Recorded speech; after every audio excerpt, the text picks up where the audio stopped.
محمد Ahmad Jaunpur U P سے پوچھتے ہیں، مفتی صاحب خواب کے متعلق ایک سوال معلوم کرنا تھا۔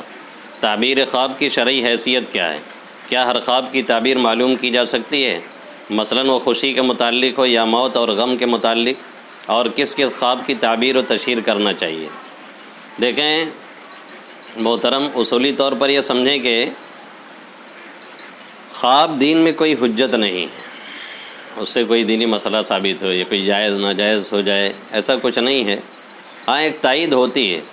اب بعض خواب تو اللہ تعالیٰ کی طرف سے ہوتے ہیں، جسے رؤیا صادقہ کہا جاتا ہے، حدیث میں بھی بیان کیا گیا ہے، اور حدیث میں اس کو نبوت کا 46واں حصہ کہا گیا ہے۔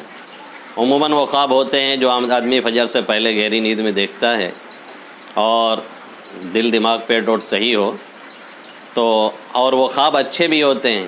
اچھے کا مطلب ہے اس میں کوئی آپ کو خوشخبری، کوئی بشارت دی گئی ہے، تو ایسا خواب تو لوگوں سے بیان بھی کیا جا سکتا ہے، شیئر بھی کیا جا سکتا ہے۔ اور بعض خواب ہوتے ہیں محض خیالات ہوتے ہیں، کہ آپ نے دن بھر جو خیال پکایا ہے دل دماغ میں کہ ہم کو لگژری کار سے چلنا ہے، تو بلڈنگ میں رہنا ہے، محل بنانا ہے، یہ کرنا ہے، وہ کرنا ہے، تو پتہ چلا کہ خواب میں بھی آپ ہیلی کاپٹر سے اڑ رہے ہیں، تو اس کی کوئی حیثیت نہیں ہوتی، یہ صرف اوہام ہوتے ہیں، خیالات ہوتے ہیں، اور بعض شیطان کی طرف سے ہوتے ہیں۔ عموماً آج کل ایسا ہی ہوتا ہے، وہ گندے خواب ہوتے ہیں، فسق و فجور، گندگیاں اس میں نظر آتی ہے، کبھی آپ کوئی اور غلط کام کرتے نظر آتے ہیں، کبھی کسی کا قتل ہو رہا ہے، کسی کا مار دے رہے ہیں۔ ایسے خواب میں اگر حدیث میں حکم ہے کہ نیند کھل جائے تو پھر آدمی اٹھ کر کے دائیں طرف 3 مرتبہ دھتکار دے، اللہ سے پناہ مانگے، پھر کروٹ بدل کر کے لیٹ جائے۔ ایسا خواب کسی سے بیان نہیں کرنا چاہیے۔ جس خواب میں یہ لگے کہ ہمیں نقصان پہنچایا گیا ہے، ہمیں قتل کر دیا گیا ہے، ہماری گردن الگ ہو گئی ہے، اس طرح کا کچھ نظر آئے۔ باقی یہ کہ اگر لگ رہا ہے کہ خواب ٹھیک ٹھاک ہے تو بیان کی جائے، لیکن بیان کس سے کیا جائے؟ حدیث میں اس کی بھی وضاحت کر دی گئی۔